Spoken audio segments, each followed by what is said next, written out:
Jesus Nazareno. Tayo ngayon ay magtipon at sambahin ang poon. Magdiwang tayo sa ating debosyon, purihin ang Panginoon. Viva poong Jesus Nazareno, awit at papuri alay namin sa iyo. Tingin ang dalangin at pagsamo ng bayan mo. Viva poong Jesus Nazareno. Sa ngalan ng Ama at ng Anak at ng Espiritu Santo. Amen. Sumainyo ang Panginoon. At sumaiyo rin. Aminin natin ang ating mga kasalanan upang tayo ay maging marapat gumanap sa banal na pagdiriwang. Panginoong Jesus, binigyan mo kami ng bagong buhay. Panginoon, kaawaan mo kami. Panginoon, kaawaan mo kami. Panginoong Jesus, pinapatawad mo ang aming mga kasalanan. Kristo, kaawaan mo kami. Kristo, kaawaan mo kami. Panginoong Jesus, binabahagi mo sa amin ang iyong katawan at dugo sa Eucharistia.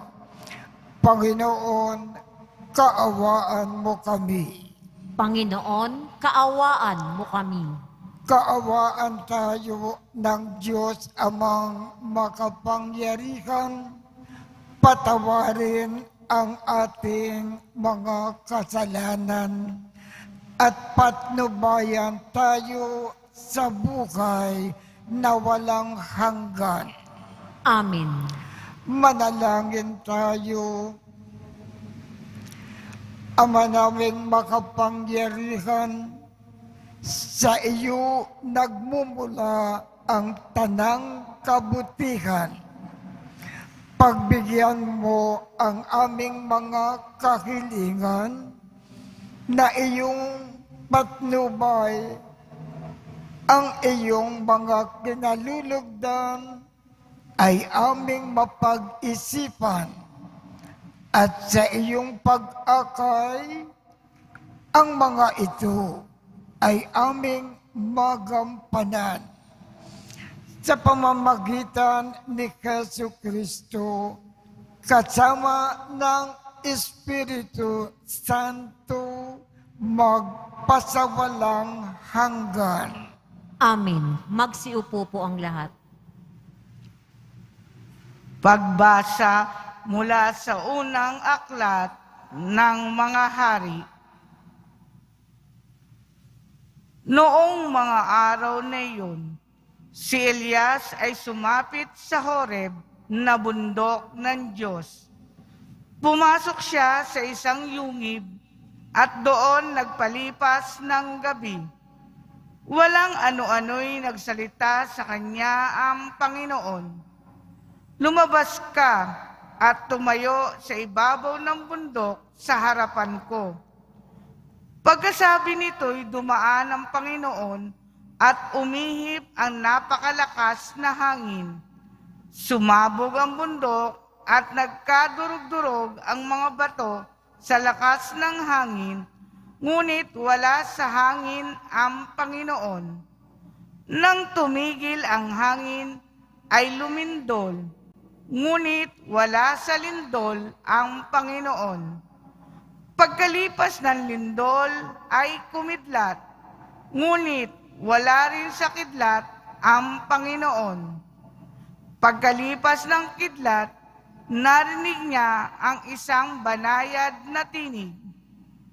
Lumabas si Elias, tinakpan ng balabal ang kanyang mukha at naghintay sa bunganga ng yungib. Narinig niya ang isang tinig na nagsabi, "Elias, bakit ka naririto?" Sumagot siya, "Dahil po sa aking malaking pagmamalasakit para sa iyo, Panginoon, Diyos ng mga hukbo, tinalikdan ng bayang Israel ang inyong tipan, winasak ang inyong mga dambana, pinagpapapatay ang inyong mga propeta. Ako na lamang ang natitira at hinahanap nila ako upang patayin." Sinabi sa kanya ng Panginoon, "Bumalik ka sa iyong dinaanan, sa ilang na patungong Damasco. Pagdating mo ng lungsod, pahiran mo ng langis si Jazel bilang hari ng Syria at si Jehu na anak ni Namsi bilang hari ng Israel. Pahiran mo rin ng langis si Eliseo na anak ni Safat na taga Abel Mehola bilang propetang hahalili sa iyo." Ang salita ng Diyos. Salamat sa Diyos. Sa ganda mo't kabutihan, kami iyong liwanagan. Sa ganda mo't kabutihan, kami iyong liwanagan. O Diyos, ako'y dinggin sa aking pagtawag. Lingapin mo ako sa aking mahabag. Ang paanyaya mo'y lumapit sa akin. Huwag kang magkukublit, kita'y hahanapin. Sa ganda mo't kabutihan, kami iyong liwanagan. Huwag kang magagalit, huwag mong itatakwil. Akong katulong mo at iyong alipin. Tagapagligtas ko, huwag akong lisanin. Sa ganda mo't kabutihan, kami iyong liwanagan. Ako'y nananalig na bago mamatay, masasaksihan ko ang iyong kabutihan na igagawad mo sa mga hinirang. Sa Panginoong Diyos, tayo'y magtiwala. Ating patatagin ang paniniwala. Tayo ay umasa sa kanyang kalinga. Sa ganda mo't kabutihan, kami iyong liwanagan. Magsitayo na po.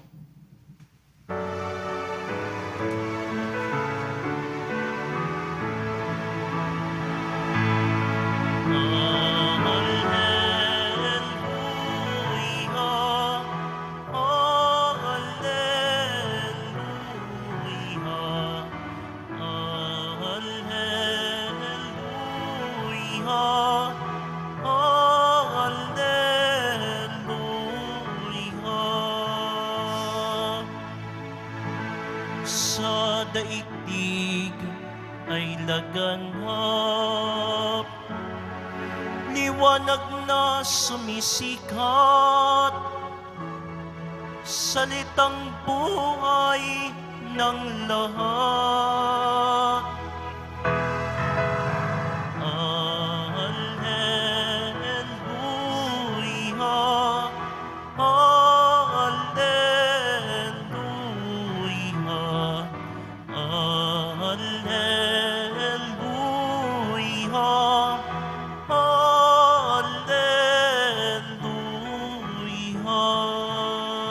alleluia. Sumainyo ang Panginoon. At sumaiyo rin. Ang mabuting balita ng Panginoon ayon kay San Mateo. Papuri sa iyo, Panginoon. Noong panahong iyon, sinabi ni Jesus sa kanyang mga alagad, "Narinig ninyo na noong una, iniuutos sa mga tao, huwag kang makiapid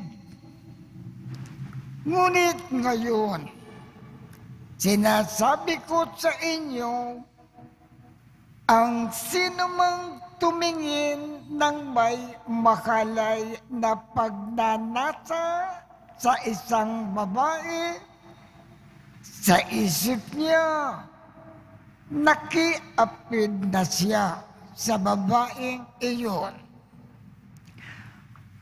Kung ang mata mo ang siyang nagiging sanhi ng iyong pagkakasala, dukutin mo at itapon, sapagkat mabuti pang mawalan ka ng isang bahagi ng katawan kaysa buo ang iyong katawang itapon sa impyerno.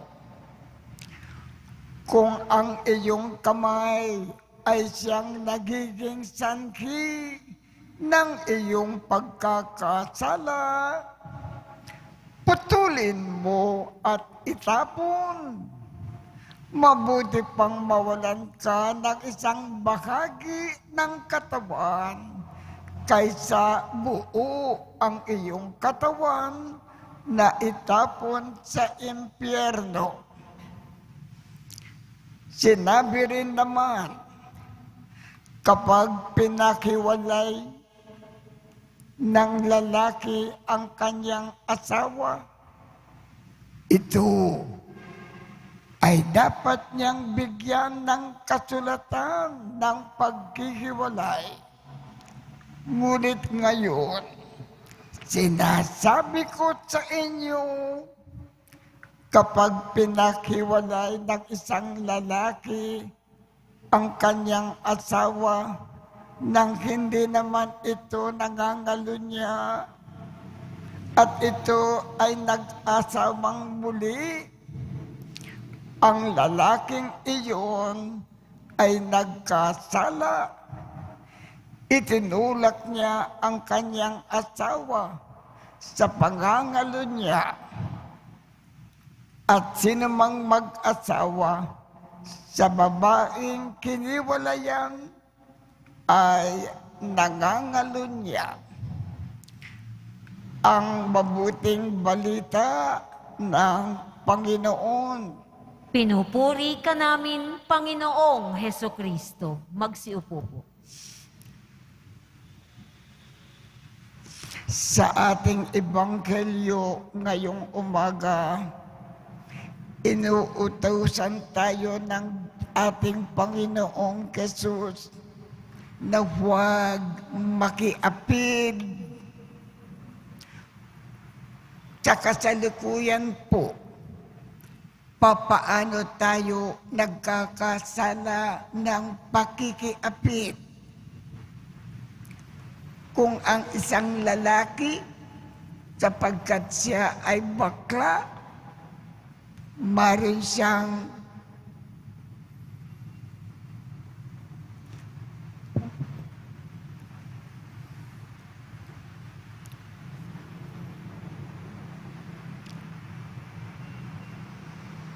mahalay na pagtingin sa isang kapwa lalaki, nakikiapid siya. Kung ang babae, sapagkat siya ay tumboy at may mahalay na pagnanasa sa isang kapwa babae, nakikiapid siya. Kung ang isang tao ay may mahalay na pagnanasa sa isang bata, sapagkat siya ay pedofil, pakikiapid yan. Kung ang isang tao mahilig tumingin sa mga masamang larawan, masamang panuurin, pakikiapid yan. Kung ang isang tao nanonood ng pornography sa internet, sa kanyang cellphone, pakikiapid yan. Ang sabi ng Panginoon, iwasan daw natin ang anumang paraan ng pakikiapid. Bakit? Sapagkat ito ay sa mata ng Diyos, mortal sin. At kung hindi niya itinigil ito at pinagsisikan, kung namatay siya, impyerno ang kanyang tugo. At dito sa ating ebanghelyo, ang payo ng Panginoon, anumang bagay o tao na nagtutulak sa atin sa pakikiapid, layuan na natin. Sample, meron tayong cellphone na maganda. Sa pamamagitan ng cellphone na yan, mahilig tayong manood ng pornography. Para maiwasan ang pakikiapid sa pamamagitan ng cellphone na yan, ipamigay na lang yang cellphone na yan. Mabuti pang walang magandang cellphone kaysa magkasala ng pakikiapid at impyerno ang tugo. Yan ang ibig ipayo sa atin sa kasalukuyan ng ating Panginoon. Iwasan daw natin ang pakikiapid.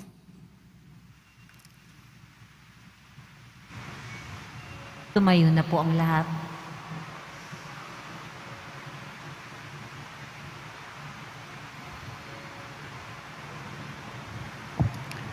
Manalangin tayo sa Diyos na gawin niyang ganap sa atin ang kanyang gawain ng pag-ibig at katapatan. Ang ating tugon, gawin mo kaming banal na tulad mo, Panginoon. Gawin mo kaming banal na tulad mo, Panginoon. Ang simbahan naway magpatuloy na ipahayag ang karangalan ng kasal at tulungan ang mga mag-asawa na manatiling magkasama sa banal pagsasabuhay ng kanilang buhay may asawa. Manalangin tayo. Gawin mo kaming banal na tulad mo, Panginoon. Ang mga mag-asawa naway maging matalas ang pakiramdam sa pangangailangan ng bawat isa at matagpuan ang tunay na kaligayahan sa buhay nilang pinagsama. Manalangin tayo. Gawin mo kaming banal na tulad mo, Panginoon. Ang mga dumaranas ng kahirapan sa buhay, mag-asawa, naway patuloy na magsumikap na isabuhay ang kanilang mga pangako. Manalangin tayo. Gawin mo kaming banal na tulad mo, Panginoon. Ang mga may sakit, matatanda at nalulumbay, naway makaranas ng pag-aalay ng ating komunidad. Manalangin tayo. Gawin mo kaming banal na tulad mo, Panginoon. Ang mga pumanaw naway mabigyan ng puwang sa walang hanggang kaharian. Manalangin tayo. Gawin mo kaming banal na tulad mo, Panginoon. Makapangyarihang Ama, ibinigay mo sa amin ang kasal upang maging tanda ng iyong pag-ibig. Tulungan mo kami na mamuhay sa kapayapaan sa piling ng bawat isa. Hinihiling namin ito sa pamamagitan ni Kristo na aming Panginoon. Amen. Magsiupo na po.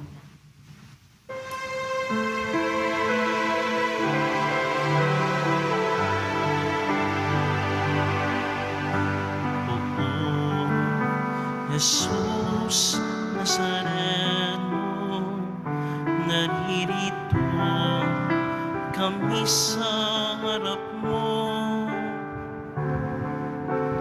Alak at tinapay, alay namin sa'yo. Mula sa tangkay ng ubas at putil ng trigo, maging dugo't katawan mo. Jesus Nazareno, alak at tinapay sa tanan ay nagbibigay buhay. Biyayang kaloob mo ay aming inaalay, aming hiling pagpapalat, buhay na dalisay.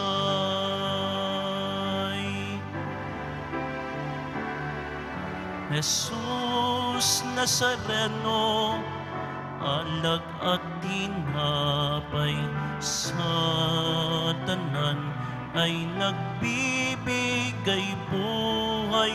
Biyayang kaloob mo ay aming inaalay, aming hiling pagpapalat, buhay na dalisay. Magsitayo na po ang lahat. Manalangin kayo upang ang pag-aakin natin ay kalugdan ng Diyos Amang makapangyarihan. Tanggapin nawa ng Panginoon itong paghahain sa iyong mga kamay sa kapurihan niya at karangalan sa ating kapakinabangan at sa buong sambayanan niyang banal.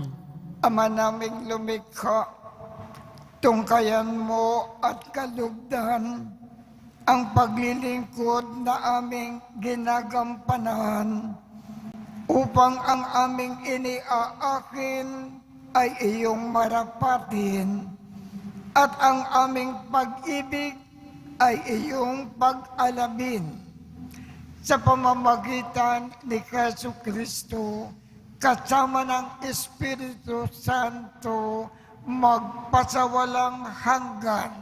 Amen. Sumainyo ang Panginoon. At sumaiyo rin.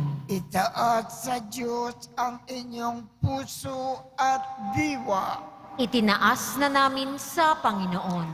Pasalamatan natin ang Panginoong ating Diyos. Marapat na siya ay pasalamatan. Ama naming makapangyarihan, tunay ngang marapat na ikaw ay aming pasalamatan sa iyong paglingap at kaganda kang loob. Ang tao ay nilikha mo at pinangangasiwa sa sansinuko. Sa kangad mo na siya ay iwastong lubos, siya ay pinagdusa mo sa kanyang pagdalikod.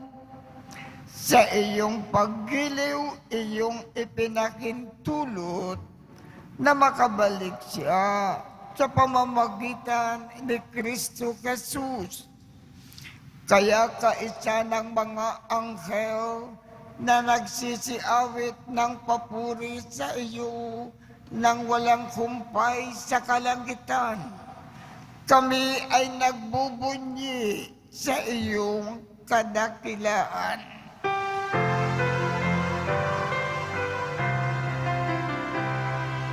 Santo, Santo, Santo, Panginoong Diyos ng mga hukbo, napupuno ang langit at lupa ng kadakilaan mo.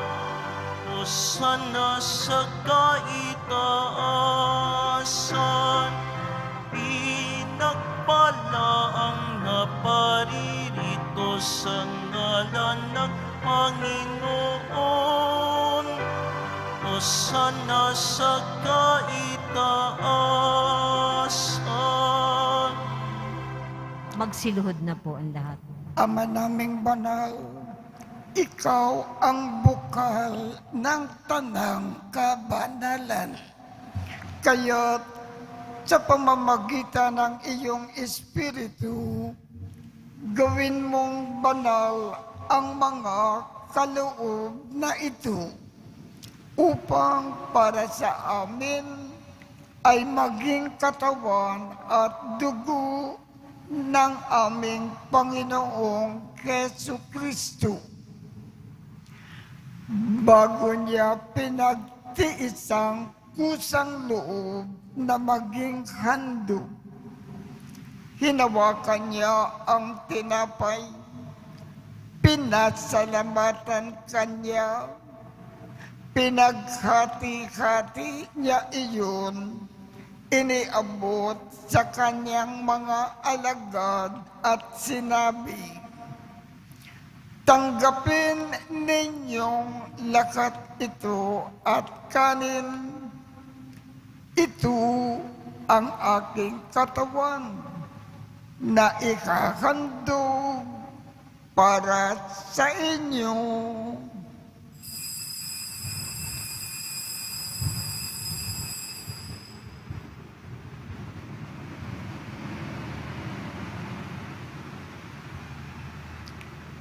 Gayon din naman, noong matapos ang hapunan, hinawakan niya ang kalis.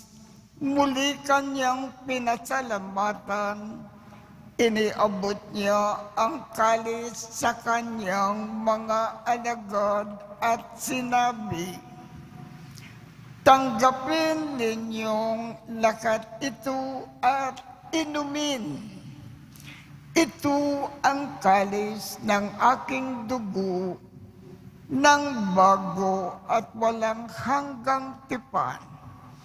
Ang aking dugo na ibubuhos para sa inyo at para sa lakat sa ikapagpapatawad ng mga kasalanan.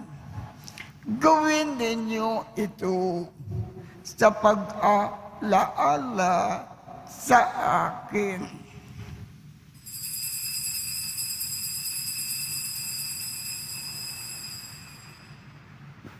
Magsitayo na po ang lahat.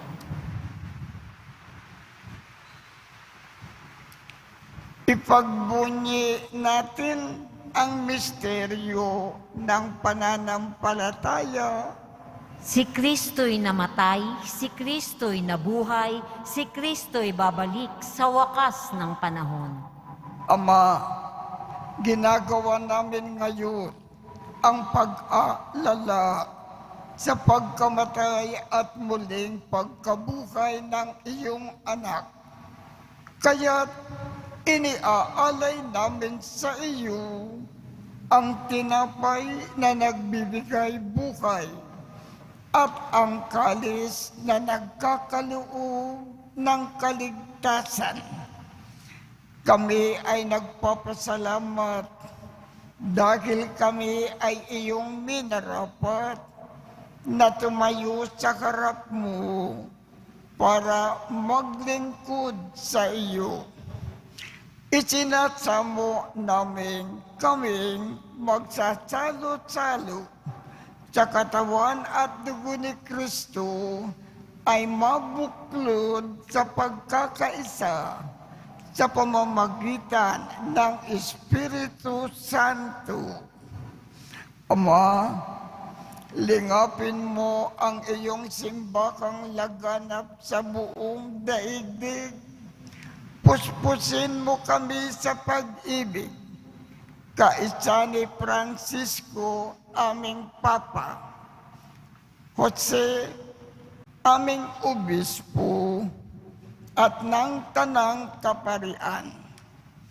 Alalakanin mo rin ang mga kapatid naming nakimlay nang may pag-asa na sila ay muling mabubuhay. Gayon din ang lakat ng mga pumanaw. Kaawaan mo sila at patuloyin sa iyong kaliwanagan. Kaawaan mo at pagindapatin kaming lahat na makasalo sa iyong buhay na walang wakas. Kaisa ng mahal na Birhen Maria na ina ng Diyos, ng kabiyak ng puso niyang si San Jose, kaisa ng mga apostol at ng lahat ng mga banal na namukay dito sa daigdig ng kalugod-lugod sa iyo, maipagdiwang nawa namin ang pagpupuri sa ikararangal mo sa pamamagitan ng iyong anak na aming Panginoong Hesu Kristo. Sa pamamagitan ni Kristo, kasama niya at sa Kanya, ang lahat ng parangal at papuri ay sa iyo, Diyos Amang makapangyarihan, kasama ng Espiritu Santo, magpasawalang hanggan.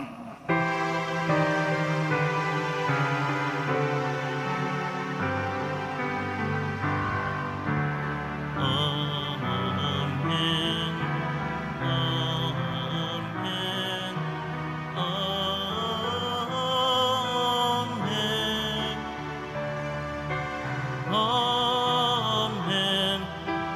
Amen. Amen. Amen. Amen.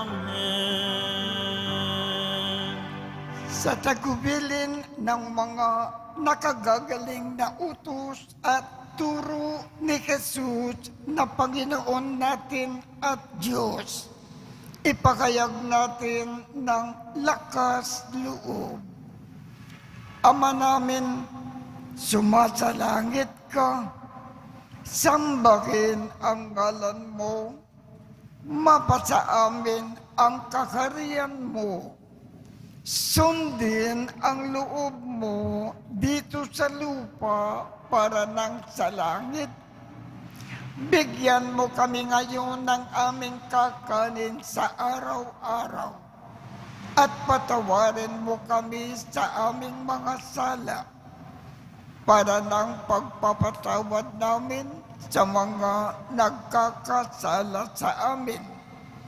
At huwag mo kaming ipahintulot sa tukso at iadya mo kami sa lahat ng masama.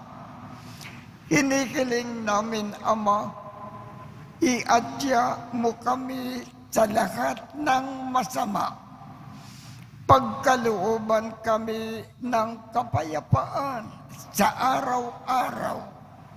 Iligtas sa kasalanan at ilayo sa lahat ng kapakamakan, samantalang aming pinananabikan ang dakilang araw ng pagpapakayag ng tagapagligtas naming si Hesu Kristo. Sapagkat iyo ang kaharian at ang kapangyarihan at ang kapurihan magpakailanman. Amen. Panginoong Hesu Kristo, sinabi mo sa iyong mga apostol, kapayapaan ang iniiwan ko sa inyo. Ang aking kapayapaan ang ibinibigay ko sa inyo. Tungkayan mo ang aming pananampalataya at huwag ang aming mga pagkakasala. Pagkalooban mo kami ng kapayapaan at pagkakaisa ayon sa iyong kalooban, kasama ng Espiritu Santo, magpasawalang hanggan. Amen. Ang kapayapaan ng Panginoon ay laging sumainyo. At sumaiyo rin. Magbigayan tayo ng kapayapaan sa isa't isa. Kordero ng Diyos na nag-aalis ng mga kasalanan ng sanlibutan, maawa ka sa amin. Kordero ng Diyos na nag-aalis ng mga kasalanan ng sanlibutan, maawa ka sa amin. Kordero ng Diyos na nag-aalis ng mga kasalanan ng sanlibutan, ipagkaloob mo sa amin ang kapayapaan. Magsiluhod po. Ito ang kordero ng Diyos. Ito ang nag-aalis ng mga kasalanan ng sanlibutan. Mapalad ang mga inaanyayahan sa kanyang piging.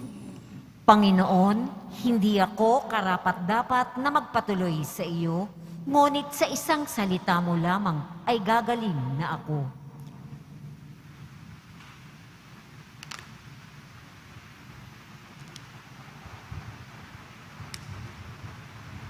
Katawan ni Kristo.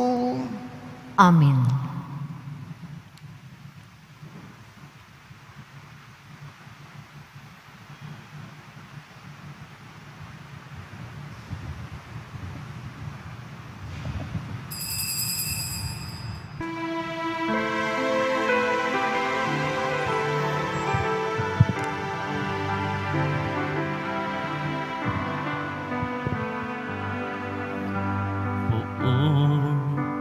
Jesus Nazareno, salamat po sa pag-ibig mo. Ang buhay mo'y inialay, sa krus ay namatay, upang kami ay mabuhay. Poong Jesus Nazareno, patawad po sa mga kasalanan ko. Ang buhay ko'y inialay, ang lahat ay ibibigay. Pusod ko'y sa'yo lamang habang buhay. Poong Jesus Nazareno, kay buti mo, sa hirap at dusa ika'y kasama ko. Ang samo ko't dasal sana'y pakinggan mo, nang mapawi na mga paghihirap ko. Poong Jesus Nazareno, salamat po. Ang iyong pagmamahal ay nadarama ko. Ngayon at magpakailanman, ika'y pupurihin ko. Mahal na Poong Jesus Nazareno.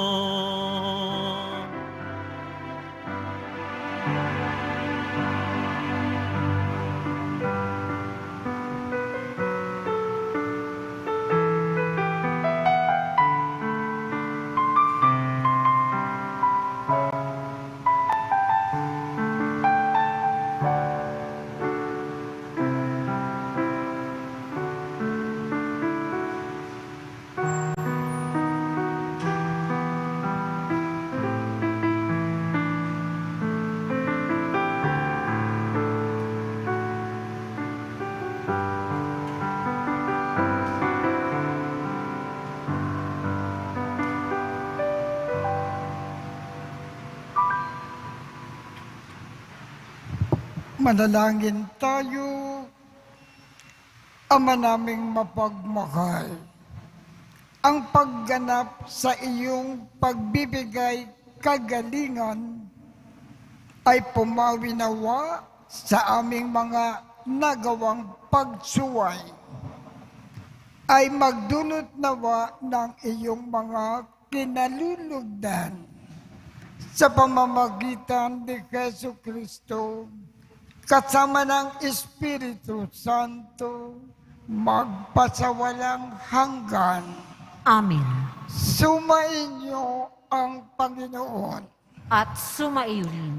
Kaawaan kayo ng Diyos at gawaran niya ng pagbabasbas ang inyong mga larawan at mga dasalan at mga ibang religious articles upang makatulong sa inyong kasalukuyang buhay sa ikauunlad sa paggawa ng kabutihan, upang inyong makamit ang ligaya sa kalangitan sa pamamagitan ni Jesu Kristo kasama ng Espiritu Santo magpasawalang hanggan. Amen. At pagpalain kayong lahat ng makapangyarihang Diyos, Ama, Anak, at Espiritu Santo. Amen. Tapos na po ang misa, humayo tayong mapayapa. Salamat sa Diyos.